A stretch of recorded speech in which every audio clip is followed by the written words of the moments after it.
got to keep it rolling. There's no time to be wasting. I'd just rather move it alone. Got both feet but in different waters. I need space more than orders. I'd just rather move it alone.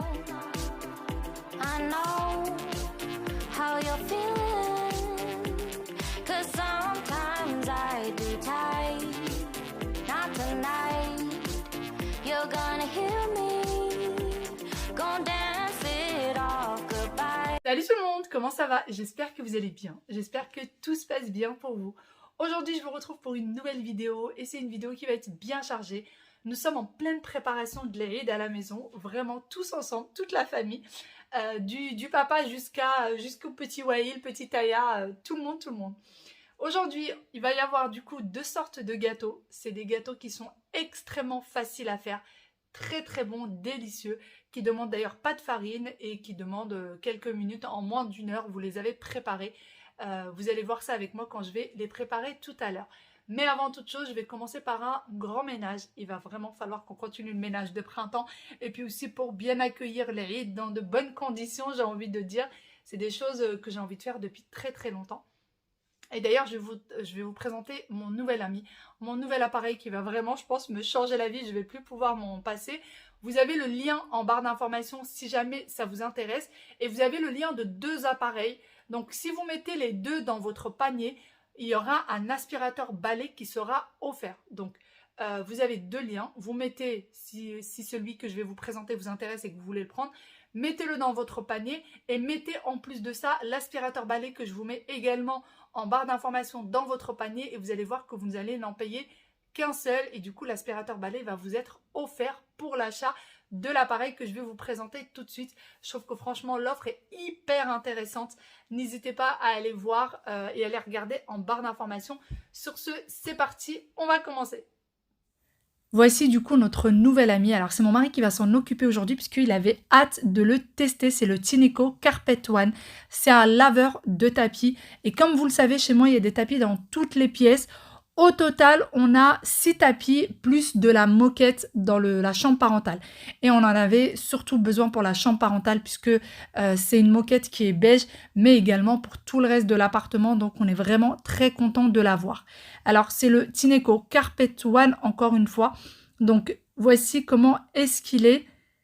Vous avez 2 boutons sur le haut, un bouton pour le lavage et un bouton pour le séchage. Vous avez également l'écran qui vous indique le niveau de volume d'eau.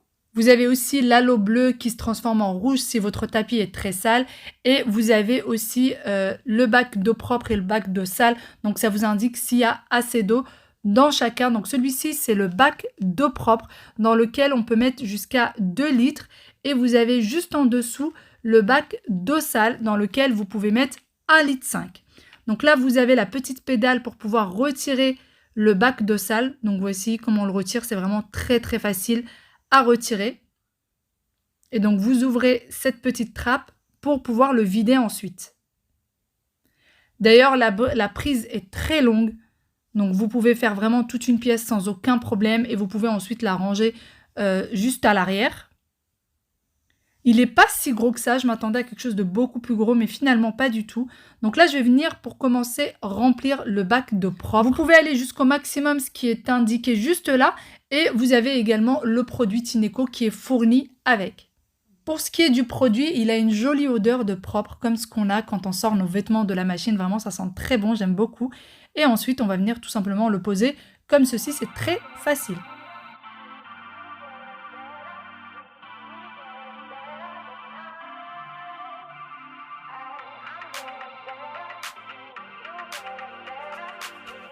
Pour le laveur de tapis, comme vous l'avez vu avec moi, vous avez le bac d'eau claire. Vous mettez de l'eau claire avec le produit et ensuite l'eau est récupérée dans le bac sale comme vous le voyez avec moi. Et vous avez également un mode séchage. Oui, vous pouvez laver votre tapis et ensuite le sécher. Et ça, franchement, c'est pas négligeable du tout. C'est mieux que de laisser sécher à l'air libre. Une fois que vous avez terminé, votre tapis, il est propre, il sent bon. Mais en plus de ça, il est sec. Ça sèche, il me semble, jusqu'à 80 degrés, entre 70 et 80 degrés. Donc vraiment, vous avez un tapis complètement sec à la fin. Je vous montrerai tout ça après, mais pour le moment, on va venir vider le bac de sale. Faut savoir que pour la chambre, on a utilisé à peu près 4 bacs d'eau propre et à chaque fois on a eu le même résultat. Au bout d'un moment on a abandonné parce que vraiment à chaque fois on avait quand même un peu de saleté qui ressortait, donc on le refera une autre fois. Mais vous voyez avec moi la moquette, pourtant on ne rentre pas avec nos chaussures, on essaye de faire un maximum attention, etc. Et pourtant c'est quand même pas très propre. Donc ensuite pour rincer il suffit juste de passer un petit coup d'eau. Et voilà, surtout ne jamais laisser l'eau stagner à l'intérieur si vous ne voulez pas que ça sente mauvais. Ensuite, j'ai re-rempli du coup le bac d'eau propre et c'est parti pour l'autre côté de la chambre. Alors sincèrement, on était très content du résultat à la fin, surtout que le tout était complètement sec. Donc c'est vraiment très appréciable. J'ai mis du coup un essuie-tout au sol pour vous montrer une fois une fois qu'on a lavé la moquette, comment est-ce que c'est mouillé. Et maintenant, on va mettre le tout en mode séchage et vous allez voir avec moi du coup la différence ensuite sur l'essuie-tout. C'est incroyable. Pour savoir si votre tapis est complètement sec ou s'il a besoin d'être séché encore un peu plus, vous avez un curseur, vous voyez, et le curseur vous dit si le tapis il est complètement sec ou s'il a besoin. Donc vous voyez avec moi, il bouge. Il y a des endroits où le tapis est complètement sec et d'autres où il ne l'est pas encore. Donc là, à ce niveau-là, il est sec puisque le curseur est jusqu'au bout.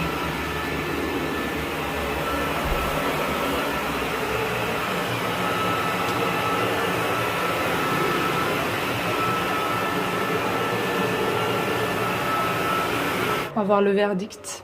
Est-ce qu'il y a de l'eau ou pas? Plus une goutte. Il n'y a plus rien.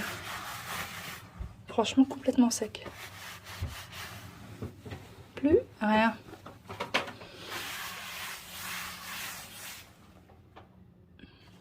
Bon, ça y est, on a fini le sol. J'ai du coup tout vidé. J'ai re-rempli le bac de propre. Je viens de le re-remplir et mettre du produit. Donc là, franchement, ça fait du bien. Ça fait très longtemps que vous nettoyez le sol parce qu'on a de la moquette sur toute la chambre. Il n'y a que sur la chambre parentale où on a de la moquette, mais voilà, le chat, ça lui est arrivé à plusieurs reprises de nous vomir sur la moquette. Donc là, ça fait vraiment du bien qu'elle soit propre. Et là, on va faire la tête de lit, parce qu'on a une tête de lit en velours. Et on voudrait la faire. Donc là, j'ai mis une serviette. J'aurais dû la faire en premier d'ailleurs, mais bon, c'est pas grave. J'ai mis une serviette pour protéger. Et on va utiliser ceci. Du coup, pour faire la tête de lit, il faut juste ouvrir, tirer. Et venir brancher ceci. Et voilà, c'est parti. C'est parti, c'est parti. Et du coup, vous avez le petit machin là pour l'eau, pour rejeter l'eau. Et là, il y a des petites, vous avez vu, ça brosse en fait, ça, pour frotter, on va dire ça comme ça, des petits picots. C'est comme une brosse.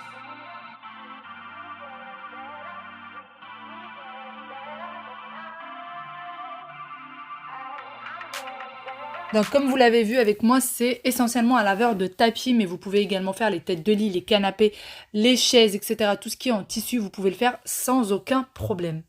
C'est parti, on va vider maintenant l'eau pour la tête de lit. Vous avez vu, on l'enlève avec une seule main. Pas besoin de plus. Je vais fermer ça. Franchement, je sais pas trop à quoi m'attendre. On va voir. Ça va, ça va. Ça va, c'est pas catastrophique. Par contre, vous avez vu toutes les petites peloches, toutes les choses comme ça. Vous voyez, ça nettoie, ça nettoie, ça nettoie. Et là, je vais aller faire vite fait un coin de canapé. Que vous voyez, il m'a sali. Pourtant, je l'ai lavé il n'y a pas longtemps le canapé, mais il m'a sali le canapé. D'ailleurs, pour nettoyer le bac, vous passez juste un peu d'eau dedans. Voilà, tout simplement.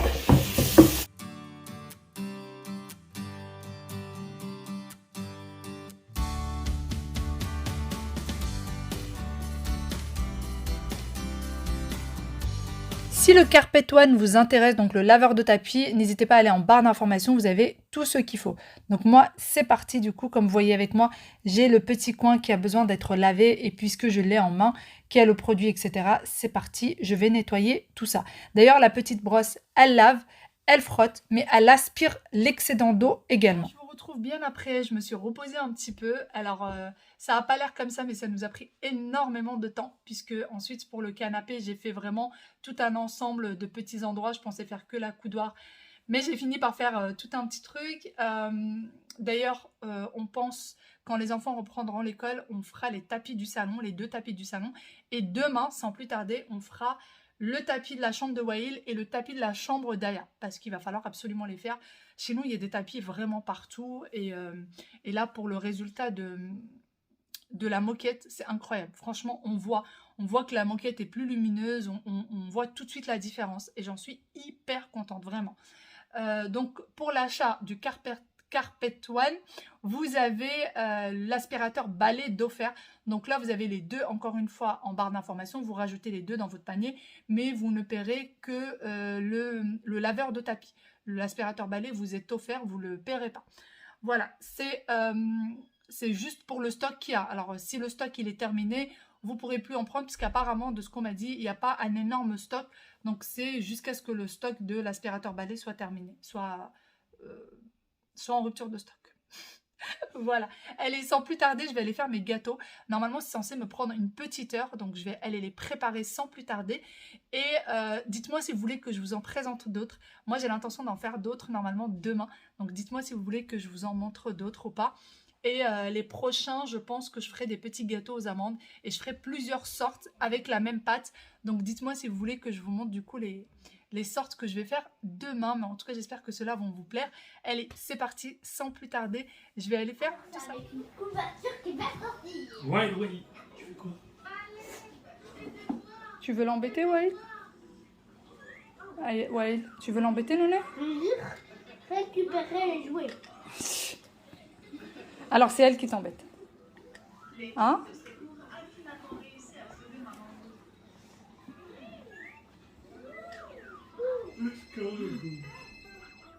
C'est parti, pendant que toute ma petite tribu est en train de jouer, moi je vais faire griller les graines de sésame au four. Donc je vais mettre 125 grammes de graines de sésame à griller au four et j'en laisse un petit peu pour la déco pour plus tard. Donc voilà, je les étale bien, direction le four. Une fois que c'est un petit peu grillé, faites très attention, ça peut brûler très très vite. Donc moi je les ai laissés à peu près 15 minutes à 180 degrés. C'est parti dans le Thermomix puisqu'il va falloir que je les mixe un petit peu plus tard. Et ensuite, je vais mettre des cacahuètes. Je vais mettre exactement la même quantité, 125 grammes. Et voilà, c'est à griller. Je les mets également dans le Thermomix. Et je vais ensuite venir les mixer jusqu'à ce que ça donne cet aspect-là. Donc vraiment un peu une poudre. Et ensuite, j'ai besoin d'un demi-sachet de levure chimique, 50 grammes de sucre, un demi-jus de citron, de la confiture d'abricot, j'ai pris 2 grandes cuillères et un œuf. Et c'est parti, sans plus tarder, je vais mettre les ingrédients un à un et je vais venir bien les mélanger et vraiment bien travailler la pâte avec la main.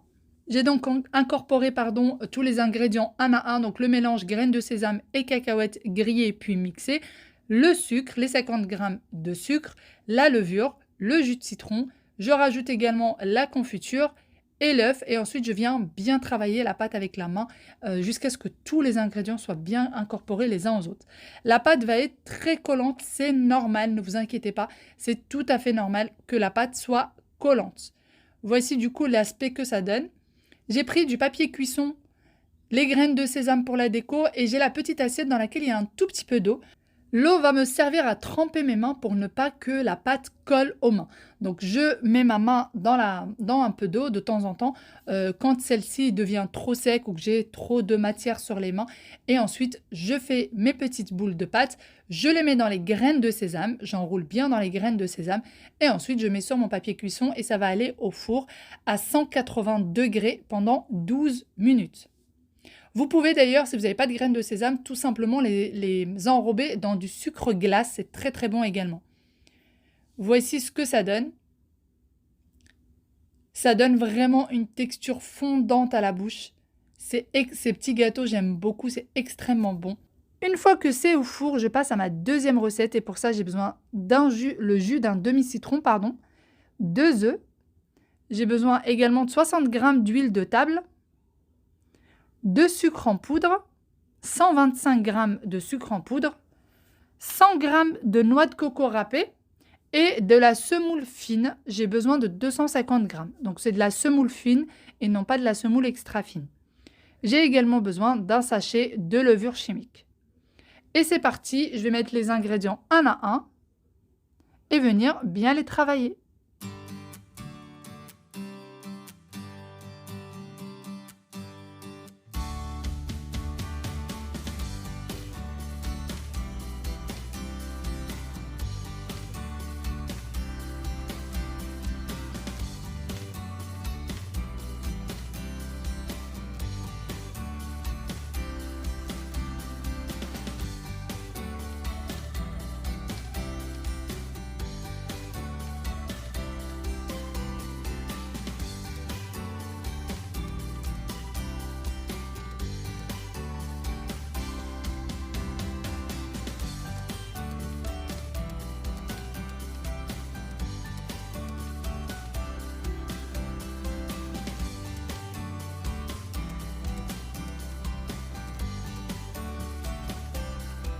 Bon, les choses sérieuses commencent et c'est très compliqué avec le fouet, donc c'est parti avec la main. Je vais bien incorporer toute la semoule. Je rajoute également la levure chimique à la fin et j'incorpore le tout, je mélange bien le tout. Pareil, c'est un petit peu collant aussi, donc n'hésitez pas à prendre un petit peu d'eau pour mettre sur vos mains et pour pouvoir travailler du coup la pâte. C'est parti, je vais faire des petites boules de pâte que je vais mettre comme ceci dans une assiette jusqu'à finir toute ma quantité.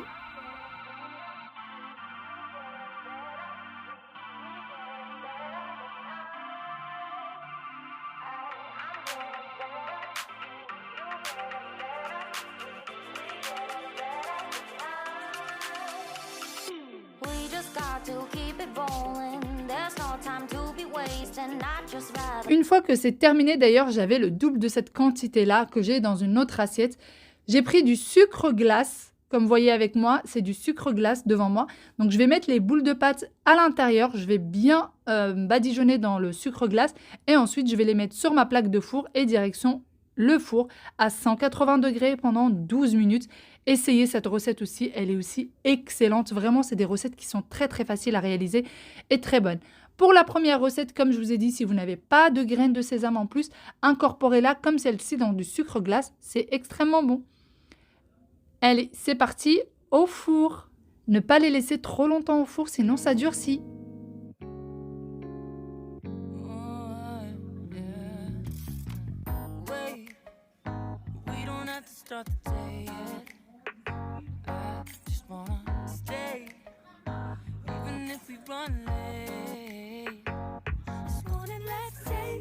Voilà pour le résultat de nos petits gâteaux. J'ai rajouté aussi quelques gâteaux que j'ai fait hier. D'ailleurs, pour les avoir goûtés hier, c'était extrêmement bon. Et voici ceux qu'on a fait aujourd'hui. Voilà un peu à quoi ça ressemble. J'ai une petite main. Ouais, tu as le droit de manger. Et donc, pour celui qu'il est en train de manger, voilà à quoi il ressemble. Ça ne veut pas vraiment flouter. Ouais, il a décidé de tout goûter. Ah ouais, Will. Alors, est-ce que c'est bon? Tu vas à table, bien sûr. D'accord. Bon, j'ai remplacé mon petit gâteau manquant. D'ailleurs, pour les quantités, pour ma part, j'ai eu 50 gâteaux comme celui-ci. Et j'ai eu à peu près une trentaine de gâteaux comme celui-là. Après, tout dépend de la taille de vos gâteaux. Mais voici un petit peu à quoi ça ressemble. Sur ce, moi, je vous fais d'énormes gros bisous. Je vous dis à demain pour peut-être de nouvelles recettes. Tout dépend de ce que vous me laisserez en commentaire. Je vous fais de gros bisous. Je vous dis à demain pour une nouvelle vidéo. Bye bye et prenez soin de vous. Ciao, ciao.